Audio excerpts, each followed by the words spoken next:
I was so insecure, though I'd said yes. There were three drummers. I was in the middle. Jim Keltler, my hero from LA drummer, was on this side, and Lee Von Helm was on this side. When people think about Ringo Starr's pain, they picture the Beatles torn apart by egos and creative clashes. They imagine him standing alone while John, Paul, and George treated him like the band's lesser drummer. But here's what nobody wants to talk about. Ringo didn't hate his bandmates nearly as much as he despised the one man who systematically exploited their insecurities when they were at their most vulnerable. The one outsider who walked into their family after their original manager died and turned their weaknesses into weapons. Today, we're exposing the real villain behind the Beatles' collapse, and it's not who you think. The insecurity that started everything. Let's talk about the foundation of everything that happened. Ringo Starr was the least secure member of the most famous band in history. And I don't mean emotionally insecure in a cute, relatable way. I mean the guy had deep, festering wounds about his intelligence, his drumming ability, and whether he actually deserved to be on that stage at all. Born Richard Starkey in wartime Liverpool, Ringo's childhood wasn't just rough, it was catastrophically difficult. When he was only 6 years old, he contracted peritonitis, this absolutely brutal infection that nearly killed him. He didn't just get sick for a few weeks. He spent an entire year in the hospital, lying in a bed while other kids were out playing, learning, living. That 1 year basically robbed him of his education during a crucial time, the foundational year where kids learn to read, write, and develop confidence. Ringo missed all of it, but that wasn't even the worst of it. Just 7 years later, when Ringo was 13, he got tuberculosis. He spent 2 full years in a sanatorium, completely isolated from the outside world. 2 years. While his friends finished middle school, started high school, got their first crushes, figured out who they were, Ringo was stuck in a hospital bed, wondering if he'd ever get out. 2 years of isolation at the exact age when adolescents are forming their identity and their sense of belonging. These weren't just missed days at school. These were stolen years that carved out a permanent inferiority complex. Ringo genuinely believed he was dumber than everyone around him. He thought he was less talented, less capable, less worthy. When he finally recovered and tried to catch up academically, he was already years behind his peers. That gap, the sense that he'd lost something he could never get back, never fully closed. And here's the thing about that kind of childhood trauma. It doesn't just disappear when your health improves. It follows you. It shapes how you see yourself, how you interpret criticism, how you respond to rejection. Ringo internalized a core belief that he was fundamentally damaged goods. He was the sick kid, the slow kid, the one who didn't belong. When Ringo joined the Beatles in 1962, he wasn't just a young drummer trying to make it in a band. He was a man still carrying the weight of those stolen years, still measuring himself against people who had the full benefit of education and normal childhood development. And when you're the drummer in a band with John Lennon, Paul McCartney, and George Harrison, 3 of the greatest songwriters alive, that insecurity becomes a wound that never fully heals. It becomes something that defines how you experience every moment in that band. But how did his own bandmates respond to this fragile, insecure young man in their midst?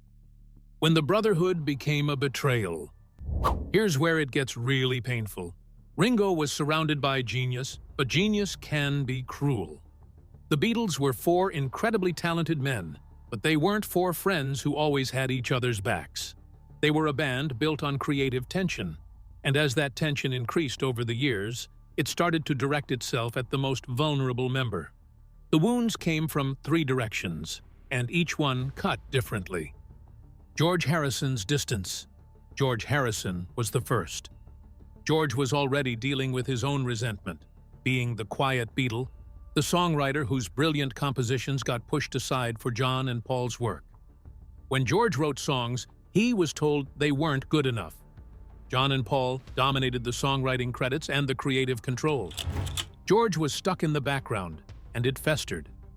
Instead of joining forces with Ringo in mutual insecurity, George weaponized his distance. He made Ringo feel forgotten, invisible. George had a way of making you feel like you didn't matter, not through outright cruelty, but through systematic coldness. The moment that crystallized it? 1968. George brought in Eric freaking Clapton, to play guitar on While My Guitar Gently Weeps.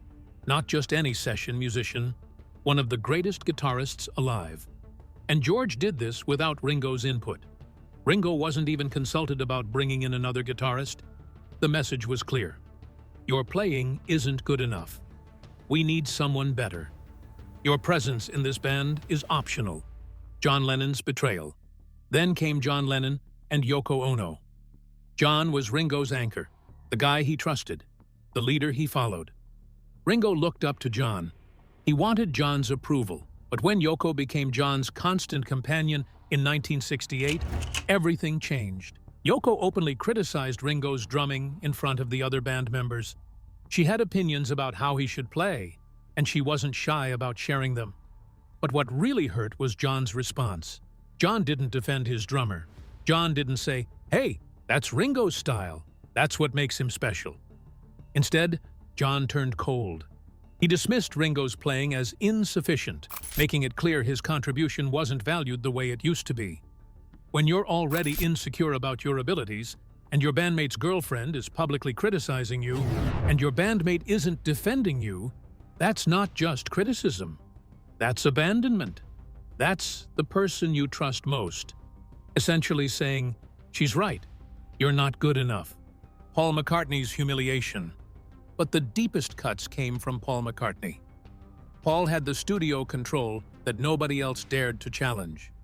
By 1968, Paul was increasingly dominant in the studio, and he didn't just suggest how things should be done, he showed people, often by taking over their instruments himself. During the White Album sessions in 1968, tensions reached a breaking point.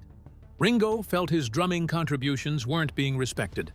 He felt the other three didn't value his input. Studio sessions that should have been collaborative felt like examinations where Ringo was being tested and found wanting. He felt unloved and out of it, his own words.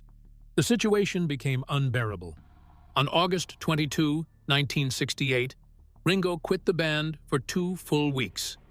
Not a dramatic walkout that lasted an hour.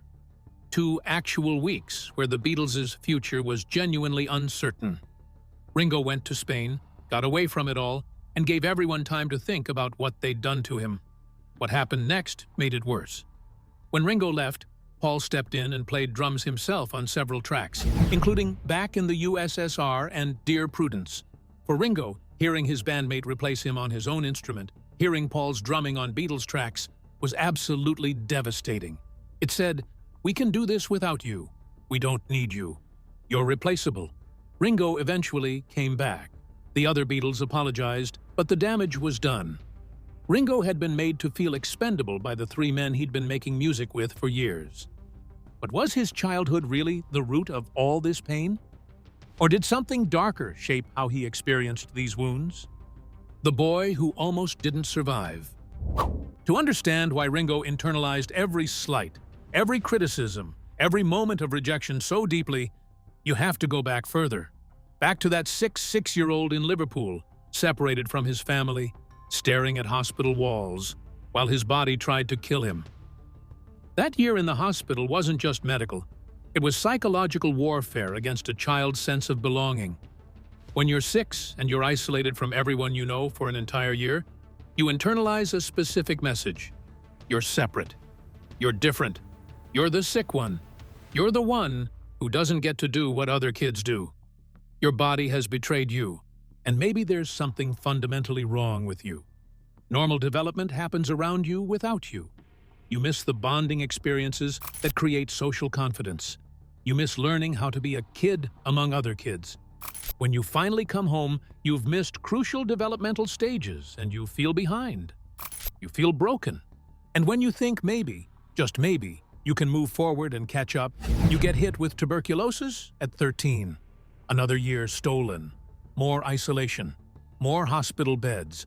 More proof that something's deeply, fundamentally wrong with you. Adolescence is the worst time to be isolated. It's when you're supposed to be figuring out who you are, forming friendships, developing your sense of identity. Ringo was robbed of that. These childhood traumas didn't go away when Ringo joined the Beatles. They followed him into every studio, every tour, every moment he spent playing alongside three men he considered geniuses. The insecurity never left. It just evolved into something sharper, more painful. Every time he sat down behind the drums, he was carrying those years of absence. Every time he played a fill, part of him was wondering, is this good enough? Do they think I'm just the sick kid who got lucky? Am I really a musician? Or am I just the drummer they tolerate? He always felt like the weakest link, the one who didn't belong, the one whose days were numbered. He was waiting for the moment when the other three would realize they didn't need him. He was constantly bracing for abandonment because, in a way, abandonment had defined his childhood. And that's exactly what made him so vulnerable. A confident person, someone who'd grown up feeling secure and valued, would have pushed back against Paul's coldness, would have demanded better treatment from John, would have stood up to George's distance. But Ringo couldn't. Because deep down, he believed they were right about him. He believed he wasn't good enough. But which outsider would see that vulnerability and decide to weaponize it for profit? Alan Klein, the real villain. Alan Klein wasn't a musician. He wasn't a creative force.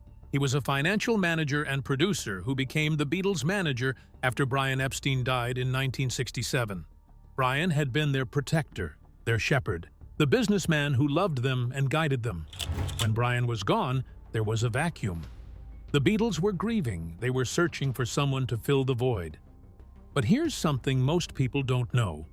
Alan Klein had already made a name for himself in the music industry, and it wasn't a good one. Klein had previously managed the Rolling Stones, and his tenure there was marked by financial impropriety. The Stones had been systematically screwed over under Klein's management. Their royalties were mishandled, their contracts were manipulated, and they came away from their relationship with Klein to believing he had essentially stolen from them. So when Klein came to the Beatles with a slick pitch, Mick Jagger and the Stones reportedly tried to warn them. They told the Beatles, "Don't trust this guy. He ripped us off. He'll do the same to you." But the Beatles were desperate. They needed someone. They needed structure. They needed financial guidance. And Klein was good at one thing. He was a salesman. He could convince you he was exactly what you needed. Klein walked in and saw exactly what we've been talking about. He saw Paul's need for control. He saw John's volatility and emotional instability. He saw George's resentment and hunger for recognition, and he saw Ringo, this deeply insecure, peace-seeking man who just wanted everyone to get along, who would do whatever it took to keep the peace. Instead of healing these fractures, Klein exploited each Beatles' individual weakness. He saw the divisions, and he systematized them. He would tell Paul one thing, then tell the other three something completely different. He built temporary alliances, pushed through decisions using the other three against one. He encouraged the other three to proceed without Paul's signature, essentially pushing him out of key decisions, isolating him from the management process. While he was manipulating the band's internal dynamics, Klein was systematically mismanaging their money. He was signing them into contracts that benefited him far more than them. He was using their internal tension as leverage, trading their pain and division for his own financial gain. The Beatles' money was being drained while they were consumed by fighting each other. For Ringo, specifically, Klein represented the ultimate exploitation. Here was a man who understood that Ringo's greatest strength, his desire for harmony, his peace-seeking nature, his willingness to compromise, was actually a vulnerability. Klein could use Ringo's need for peace against him. He could get Ringo to agree to things, to sign things, to support things, simply by appealing to Ringo's desire to keep everyone together. "We need to move forward," Klein would say. "We need to all be on the same page." And Ringo would agree, not realizing he was signing away his own interests to preserve a harmony that Klein was actively destroying. For Ringo, Klein represented something far worse than just a bad manager. He was the outsider who came in when the Beatles were at their most vulnerable and didn't just exploit their weaknesses, he amplified them and weaponized them against the Brotherhood itself. He turned the Beatles into a legal battleground where members were suing each other where there was no trust, where the music and the legacy came second to financial maneuvering. By March 1973, John Lennon, George Harrison, and Ringo Starr terminated Klein. He was fired, investigated, and his reputation in the music industry was destroyed. He fell from grace the way so many music industry vultures do when their crimes finally catch up with them. But the damage was irreversible. The Beatles were broken. The brotherhood was shattered, and the healing never really happened. George Harrison was unsparing in his criticism of Klein's impact. George said that the financial situation had been disastrous and that the company had been pilfered by what he described as all these famous gangsters. Paul was suing the other three Beatles over the management situation, and it was just a mess. Klein had turned the band into a legal battleground. He'd pitted member against member. He'd made it impossible for them to trust each other. He'd weaponized their insecurities into legal instruments. And while they were fighting each other, their legacy was being dismantled. The Beatles' story, which should have been about the greatest musical partnership in history, became a story about betrayal, manipulation, and the systematic exploitation of creative people by someone who understood how to weaponize vulnerability. For Ringo, Klein wasn't just a bad business decision. He represented something far worse, the outsider, who weaponized the band's internal vulnerabilities, who exploited Ringo's need for peace and harmony, who saw him as a tool to be manipulated rather than a human being to be protected. While we don't have a documented quote of Ringo explicitly saying he hated Klein more than anyone, the evidence suggests Klein's exploitation cut deeper than the wounds inflicted by his own bandmates, because Klein had the leverage, the access, and the calculated intent to weaponize all of their insecurities at once. And that's why many believe Ringo Starr resented Alan Klein more than anyone. The legacy of betrayal. What's tragic about this story is that the Beatles, these four extraordinary musicians, had the potential to heal. They could have found their way back to each other. Creative partnerships can survive conflict. They can survive criticism. They can even survive betrayal by bandmates if there's a foundation of genuine connection underneath. But Klein didn't just exploit the Beatles' existing weaknesses, he systematically prevented them from healing. Every time they tried to move forward, Klein made it worse. Every conversation that could have mended things became about money, about contracts, about legal positions. He turned their shared history, their years of creating together, their inside jokes, their mutual achievements, into ammunition in a financial dispute. The real tragedy is that Ringo, who had already survived so much pain, who had climbed up from a childhood that should have destroyed him, found himself victimized again. Not by his bandmates, but by an outsider who recognized his vulnerability and weaponized it. For Ringo, the Beatles' experience went from being the greatest achievement of his life to becoming a source of deep trauma. He'd finally found a place where he belonged, or so he thought. He'd finally been accepted and valued, and then it all fell apart, not because of anything he did, but because one man decided to exploit the very insecurity that had followed Ringo since childhood. The Beatles had their rooftop concert in January 1969, their final public performance, but they never truly came back together as a band after the breakup. And while there are many reasons for that, creative differences, Paul's control issues, John's trajectory with Yoko, Klein's destruction of their trust was foundational. He poisoned the well so thoroughly that even decades later, getting the Beatles back together seemed impossible. The Beatles' story isn't just about fame destroying four lads from Liverpool. It's about vulnerability being exploited and how one outsider could fracture even the strongest brotherhood. Ringo Starr survived illness, insecurity, and life inside the biggest band in history, but not the people who turned his need for peace into something to use against him. Their music changed the world, but the cost was enormous. If you loved this deep dive into one of rock's biggest untold stories, hit that like button and subscribe for more revelations about the people you thought you knew. See you on the next one.